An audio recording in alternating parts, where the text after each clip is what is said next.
ಅರೆ ನಂಗ್ ಹಾರಕ್ಕೆಲ್ಲ ಬರಲ್ಲ ಕಣ್ರೋ, ಈ ರೆಕ್ಕೆ ಸುಮ್ನೆ. ಅಯ್ಯೋ ಕಾಪಾಡಿ, ಅಯ್ಯೋ ಕಾಪಾಡಿ, ಅಯ್ಯೋ ಈ ರೆಕ್ಕೆಗಳಂತೂ ನನ್ನ ಜೀವನ ತೆಗ್ದ್ಬಿಡುತ್ತೆ ಅನ್ಸುತ್ತೆ. ಅಯ್ಯೋ ಕಾಪಾಡ್ರು. ಕಾಡಿನ ಸೂಪರ್ ಹೀರೋ ಚೋಟು ಜಿಂಕೆ ಪಾರ್ಟ್ 2. ಕಾಲು ತೋಳ ಚೋಟು ಜಿಂಕೆ ಹತ್ರದಿಂದ ಅದರ ರೆಕ್ಕೆಯನ್ನ ಕಳ್ತನ ಮಾಡೋಕೆ ಹೋಗೋಣ ಅನ್ಕೊಳುತ್ತೆ. ಅದರ ಮನೆ ಕಡೆ ಹೋಗ್ತಾ ಇರುತ್ತೆ. ಆಗ ಚೋಟು ಜಿಂಕೆ ಅದರ ರೆಕ್ಕೆಯನ್ನು ಬಿಚ್ಚಿ ಆಕಾಶದಲ್ಲಿ ಎಗುರ್ತಾ ಇರುತ್ತೆ. ಆಗ ಅದು ನೋಡುತ್ತೆ, ನದಿಯ ದಡದಲ್ಲಿ ತುಂಬಾ ಪಕ್ಷಿಗಳು ನಿಂತಿರುತ್ತೆ. ಅಲ್ಲಿ ಒಂದು ಮೊಲದ ಮರಿ ನದಿಯಲ್ಲಿ ಸಿಕ್ಕಾಕೊಂಡು ಕಿರ್ಚ್ತಾ ಇರುತ್ತೆ. ಯಾರಾದ್ರೂ ನನ್ ಮಗುನ ಕಾಪಾಡಿ, ಇಲ್ಲ ಅಂದ್ರೆ ಇದು ನೀರಲ್ಲಿ ಮುಳುಗೋಗ್ಬಿಡುತ್ತೆ. ನೀನದ್ರ ಬಗ್ಗೆ ಜಾಗೃತಿ ಇರ್ಬೇಕಲ್ವಾ? ಈಗಂತೂ ಯಾವ ಪ್ರಾಣಿಗೆ ಈಜಕ್ ಬರುತ್ತೋ ಅದೇ ಇದನ್ನ ಕಾಪಾಡುತ್ತೆ. ಅದೇ ಸಮಯದಲ್ಲಿ ಚೋಟು ಜಿಂಕೆ ಆ ಕಡೆ ಬಂದು ನೀರಲ್ಲಿ ಮುಳುಗೋಗ್ತಾ ಇರುವ ಮೊಲನ ಎತ್ಕೊಂಡ್ಬಿಡುತ್ತೆ. ಅದನ್ನ ನೋಡಿ ಎಲ್ಲಾ ಜಂತುಗಳಿಗೂ ಆಶ್ಚರ್ಯ ಆಗ್ಬಿಡುತ್ತೆ. ಚೋಟು ಜಿಂಕೆ ಅದನ್ನ ಎತ್ಕೊಂಡ್ಬಂದು ದಡದಲ್ಲಿ ಬಿಡುತ್ತೆ. ನಿಮ್ಗೆ ತುಂಬಾ ತುಂಬಾ ಧನ್ಯವಾದ ಚೋಟು ಜಿಂಕೆ, ನೀವು ನನ್ನ ಮಗುವನ್ನು ಕಾಪಾಡ್ಬಿಟ್ರಿ. ನಂಗೆ ಈ ರೆಕ್ಕೆ ಸಿಕ್ಕಿದ್ದೆ ಅದಕ್ಕೆ ನಾನು ಬೇರೆ ಪ್ರಾಣಿಗಳಿಗೆ ಸಹಾಯ ಮಾಡ್ಲಿ ಅಂತ. ನೀನು ಒಳ್ಳೆ ಕೆಲಸ ಮಾಡ್ತಿದ್ದೀಯ ಚೋಟು, ಶಭಾಷ್. ಮತ್ತೆ ಸಿಗೋಣ. ಹಂಗಂತ ಹೇಳಿ ಅದು ಮತ್ತೆ ಆಕಾಶದಲ್ಲಿ ಎಗರ್ಕೊಂಡು ಹೋಗ್ಬಿಡುತ್ತೆ. ಅದು ಸಾಯಂಕಾಲ ಅದರ ಮನೆಗೆ ಬರುತ್ತೆ ಮತ್ತೆ ಆ ಮುತ್ತನ್ನು ತಲೆ ಮೇಲಿಂದ ತೆಗೆಯುತ್ತೆ. ಅದರ ರೆಕ್ಕೆನೂ ಮಾಯ ಆಗುತ್ತೆ. ಅದೇ ಸಮಯಕ್ಕೆ ಕಾಲು ತೋಳ ಅಲ್ಲಿಗೆ ಬರುತ್ತೆ. ಅದನ್ನ ನೋಡಿ ಇಬ್ರು ತುಂಬಾನೇ ಭಯ ಪಟ್ಬಿಡ್ತಾರೆ. ನಾ ಕೇಳಿದ್ದೀನಿ ನೀನು ಕಾಡಿನ ಹೀರೋ ಆಗಿದ್ಯಂತೆ, ಅದು ನಿನ್ ರೆಕ್ಕೆಯಿಂದ. ಹೌದು ಕಾಲು, ನಿಜ. ಪ್ರಾಣಿಗಳನ್ನ ಸಹಾಯ ಮಾಡಕ್ಕೆ ಇದು ಸಿಕ್ಕಿರೋದು. ಸರಿ, ಹಾಗಾದ್ರೆ ಆ ರೆಕ್ಕೆನ ನಂಗ್ ಕೊಡು, ನಾನಿನ್ನು ಜನರಿಗೆ ಹೆಲ್ಪ್ ಮಾಡ್ತೀನಿ, ನೀನ್ ಸುಮ್ನೆ ಇರು. ಇದೇನ್ ಹೇಳ್ತಿದ್ಯಾ ನೀನು? ಕೊಡ್ತೀಯೋ ಇಲ್ವೋ? ಇದು ನಂಗೆ ದೇವತೆ ಕೊಟ್ಟಿರೋದು, ಇದನ್ನ ನಾನು ಸುಮ್ಮನೆ ಕೊಡಕ್ಕಾಗಲ್ಲ. ಕೊಡೋಕ್ಕಾಗೋದಿಲ್ಲ ಅಂದ್ರೆ ಸಾಯಕ್ ರೆಡಿ ಆಗೋ. ಅದನ್ ಕೇಳಿ ಚೋಟು ಜಿಂಕೆ ಮತ್ತೆ ಅವರಮ್ಮ ಇಬ್ರು ಭಯ ಪಟ್ಬಿಡ್ತಾರೆ ಮತ್ತೆ ಆ ಮುತ್ಯವನ್ನು ಅದಕ್ಕೆ ಕೊಟ್ಬಿಡ್ತಾರೆ. ಕಾಲು ಆ ಮುತ್ಯವನ್ನು ಅದರ ತಲೆ ಮೇಲೆ ಇಟ್ಕೊಳ್ಳುತ್ತೆ. ಅದಕ್ಕೆ ರೆಕ್ಕೆ ಬರುತ್ತೆ. ಕಾಲು, ನನ್ನ ಮಾತು ಕೇಳು, ಈಗ ರಾತ್ರಿ ಆಗೋಗಿದೆ. ಈಗಿಂದ ಇದು ನನ್ ರೆಕ್ಕೆ. ದಿನ ಇರ್ಲಿ ರಾತ್ರಿ ಇರ್ಲಿ ನಾನಿದನ್ನ ಹಾಕೊಂಡೇ ಇರ್ತೀನಿ. ಹಂಗಂತೇಳಿ ಅದರ ಮಾತನ್ನ ಕೇಳ್ದೆ ಅದು ಆಕಾಶದಲ್ಲಿ ಎಗರ್ಬಿಡುತ್ತೆ.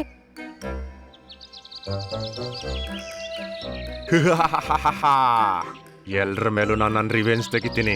ಅದು ನೋಡುತ್ತೆ, ರಾಮು ಆನೆ ಅದರ ಜಾಗದಲ್ಲಿ ಕುತ್ಕೊಂಡಿರುತ್ತೆ. ರಾಮು ಆನೆ, ಇದಕ್ಕೆ ಈಗ್ಲೇ ಮಜಾ ಹಿಡಿಸ್ತೀನಿ. ಹಂಗಂತ ಅನ್ಕೊಂಡು ಅದು ಕೆಳಗಡೆ ಹೋಗಿ ಆನೆ ಮೇಲೆ ಹದ್ದಿನ ತರ ಅಟ್ಯಾಕ್ ಮಾಡಕ್ ಹೋಗುತ್ತೆ. ಹೇಗಿದ್ಯಾ ರಾಮು ಆನೆ? ಏನಿದು, ನಿಂಗೆ ರೆಕ್ಕೆ ಸಿಕ್ತು? ನಂಗ್ ಹಾರಕ್ಕೂ ಆಗತ್ತೆ, ನಿನ್ ಮೇಲೆ ರಿವೆಂಜು ತಕೊಳ್ಳುತ್ತೀನಿ ನಾನೀಗ. ಹಂಗಂತೇಳಿ ಅದು ತುಂಬಾ ಮಜಾ ಮಾಡ್ತಾ ಆನೆಯ ತಲೆ ಮೇಲೆ ಒಂದೆರಡು ಏಟನ್ನ ಹಾಕತ್ತೆ. ಆನೆಗೆ ತಲೆನೇ ಸುತ್ತು ಬಿಡುತ್ತೆ. ತಗೊಳ್ಳೋ ನನ್ನ ಮಗನ, ತಗೋ ತಿನ್ನು ಇದು. ಹಂಗಂತ ಹೇಳ್ತಾ ಎಲ್ಲಾ ಕಡೆಯಿಂದ ಒಡೆಯಕ್ ಪ್ರಾರಂಭಿಸುತ್ತೆ. ಆಗ ಆನೆ ಅದರ ಸೊಂಡಿಲ್ನ ಉಪಯೋಗಿಸಿ ಅದನ್ನ ಒಡೆಯಕ್ ಪ್ರಾರಂಭಿಸುತ್ತೆ. ಮತ್ತೆ ಅದು ಮೇಲೆ ಹೋಗ್ಬಿಡುತ್ತೆ ಮತ್ತೆ ಈಗಂತ ಅನ್ನುತ್ತೆ, ಆಗೋದಾದ್ರೆ ಹಿಡಿಯೋ ನನ್ನನ್ನ, ಹಿಡಿಯೋ.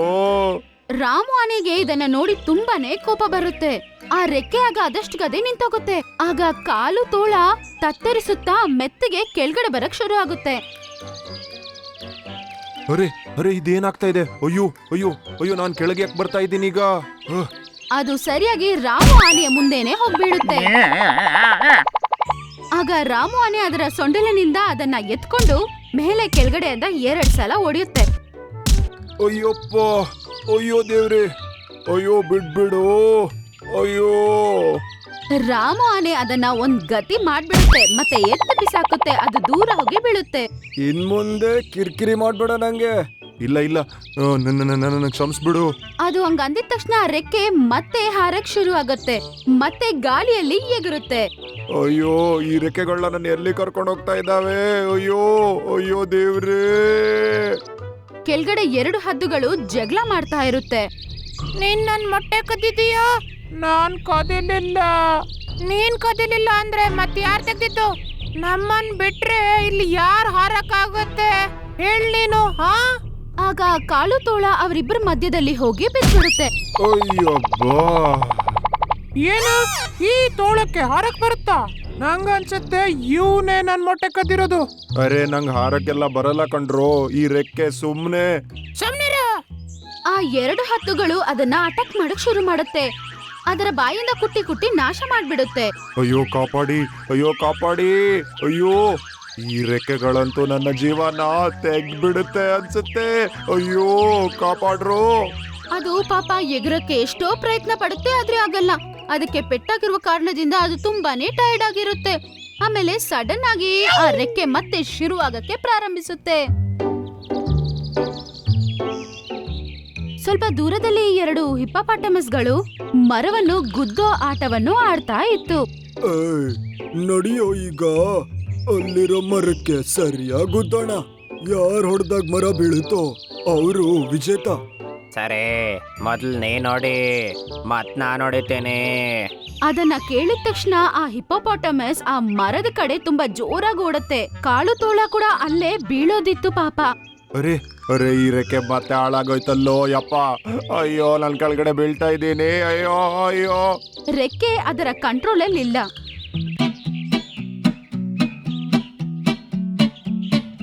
ಅದು ದಡಾಮಂತ ಕೆಳಗಡೆ ಹಿಪ್ಪೋಪಾಟಮಸ್ ಮುಂದೆನೆ ಬಂದ್ ಬೀಳುತ್ತೆ. ಮರವನ್ನು ಗುದ್ದಕ್ಕಿಂತ ಮುಂಚೆ ಕಾಲು ತೋಳವನ್ನು ಗುದ್ದುತ್ತೆ. ಮತ್ತೆ ಅದು ಗಾಳಿಯಲ್ಲಿ ಎಗರಿ ಹೋಗಿ ದೂರ ಬೀಳುತ್ತೆ. ಅಯ್ಯೋ ಸತ್ತೇ. ಈ ಸಲ ಅದು ನೇರಾಗಿ ಹೋಗಿ ಚೋಟು ಜಿಂಕೆಯ ಮುಂದೆ ಬೀಳುತ್ತೆ. ಅದರ ಈ ಪರಿಸ್ಥಿತಿಯನ್ನು ನೋಡಿ ಅವರಿಬ್ರು ತುಂಬಾನೇ ಬೇಜಾರಾಗ್ತಾರೆ. ನಾನ್ ನಿಂಗೆ ಹೇಳ್ಬೇಕಂತಾನೆ ಇದ್ದೆ, ಆದ್ರೆ ನೀನು ಕೇಳ್ದೆ ಹಾರೋದೆ ಈಗ. ನಂಗೇನು ಕೇಳಂಗಿಲ್ಲ ಈಗ. ಮೊದ್ಲು ನೀನು ಇದರಿಂದ ನನ್ನನ್ನ ಪಾರ್ ಮಾಡು. ಈ ರೆಕ್ಕೆನ ತೆಗಿ ನೀನು. ನಂಗೊತ್ತಿಲ್ಲ ಹೇಗಾಗುತ್ತೆ ಅಂತ. ಅದರ ಮಾತು ಕೇಳಿ ಚೋಟು ಜಿಂಕೆ ಅದರ ತಲೆ ಮೇಲೆ ಇರುವ ಆ ಮುತ್ಯವನ್ನು ತೆಗುತ್ತೆ. ಆ ರೆಕ್ಕೆನೂ ಮಾಯ ಆಗುತ್ತೆ. ನೀನ್ ಬೆಳಿಗ್ಗೆ ಬಂದು ಈ ರೆಕ್ಕೆನ ತಕೊಂಡೋಗು. ನೀನೇ ಇಡು ಇದನ್ನ, ನಂಗೆ ಬೇಡ. ನಾನಂತೂ ಇದನ್ನ ಮುಟ್ಟೋದು ಇಲ್ಲ ಇನ್ನು. ಹಂಗಂತೇಳಿ ಕಾಲು ಅಲ್ಲಿಂದ ಓಡೋಗ್ಬಿಡ್ತಾನೆ.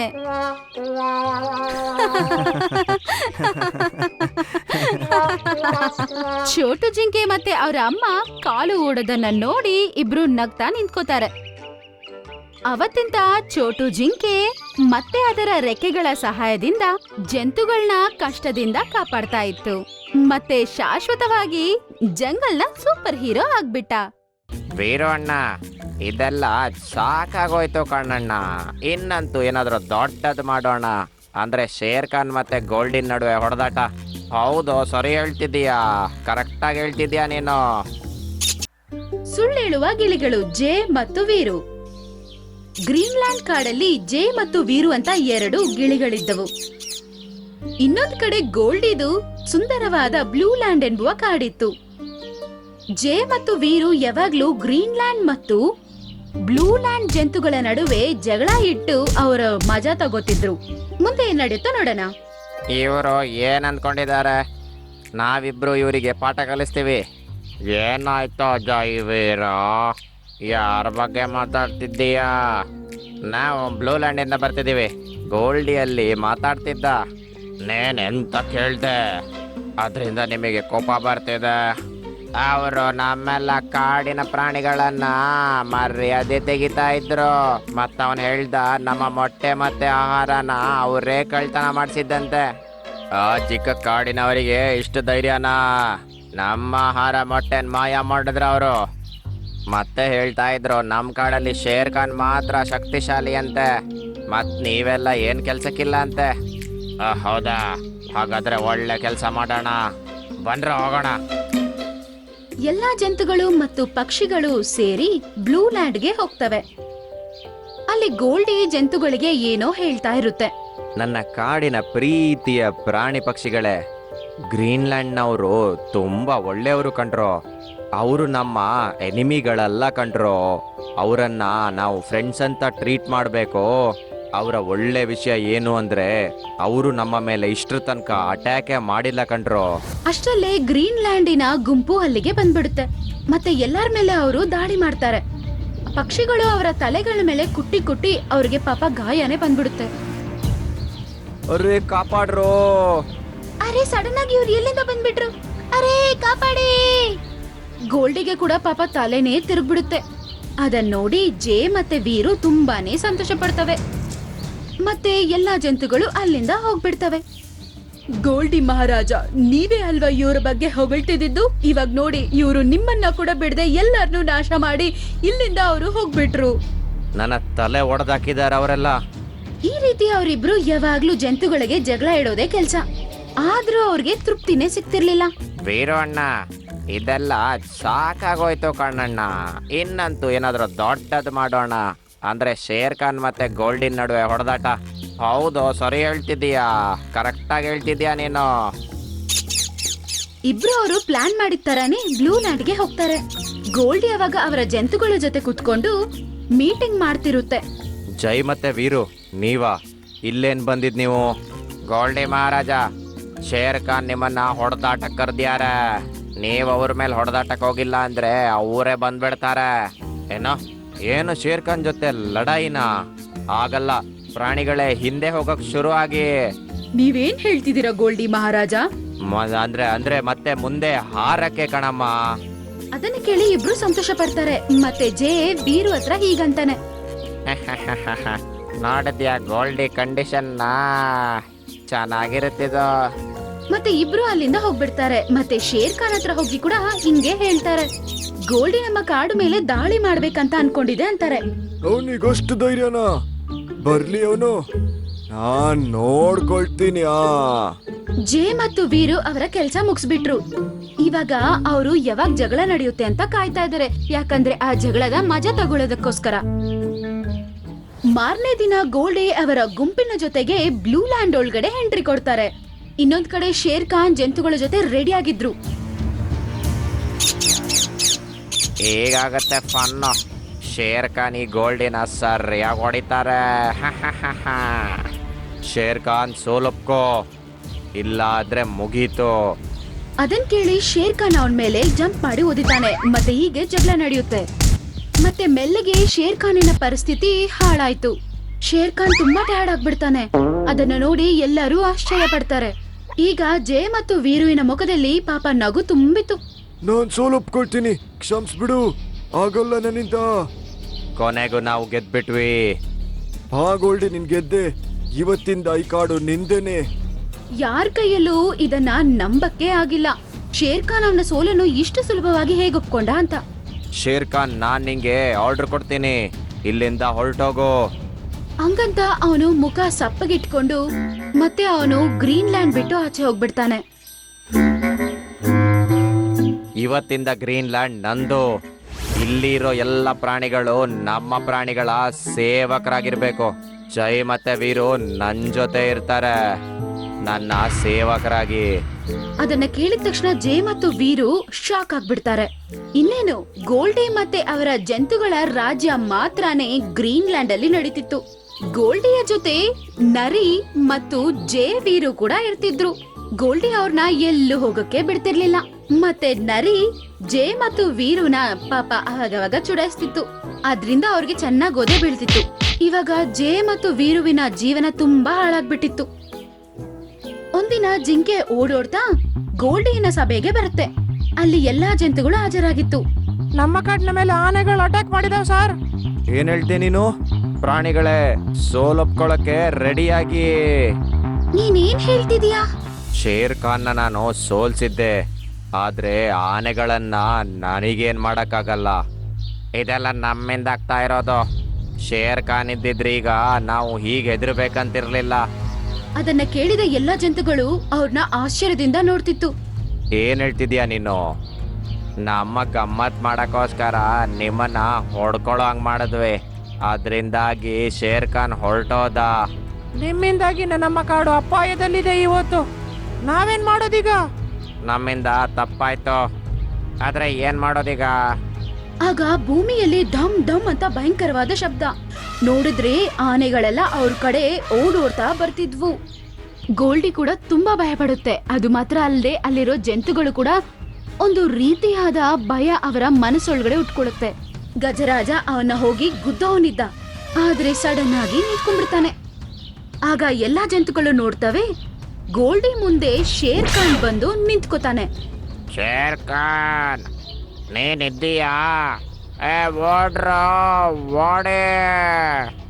ಹಂಗಂತ ಹೇಳಿ ಅವರು ಎಲ್ಲರೂ ಅಲ್ಲಿಂದ ಓಡಿ ಹೋಗ್ಬಿಡ್ತಾರೆ. ಅವರು ಭಯ ಪಡ್ಕೊಂಡು ಓಡೋದನ್ನ ನೋಡಿ ಬೇರೆ ಜಂತುಗಳೆಲ್ಲ ಸಂತೋಷದಿಂದ ಎಗರ್ತಿದೆ.